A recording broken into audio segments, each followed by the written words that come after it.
علیکم حضور، میرا نام رتا اماد ہے اور میرے والد کا نام اماد الدین ظہور ہے اور میں لنڈن موس جماعت سے ہوں۔ میرا پہلا سوال ہے کہ پرانے زمانے میں جب حکومت جنگلی قیدی پکڑتی تھی تو انہیں رکھنے کے لیے کوئی قید خانے نہیں ہوتے تھے، تو انہیں گھروں میں تقسیم کر دیتے تھے تاکہ انہیں نوکر بنا لیا جائے،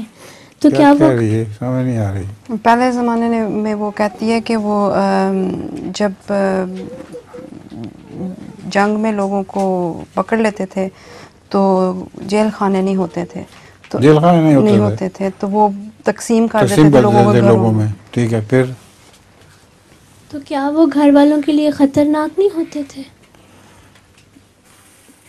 گھر والوں کے لیے خطرناک نہیں ہوتے تھے کیونکہ جنگ میں ہارے ہوئے ہوتے تھے اور ان پر اس غالب قوم کا روب پڑا ہوتا تھا، اس لیے وہ بالکل شرارت سے باز رہتے تھے،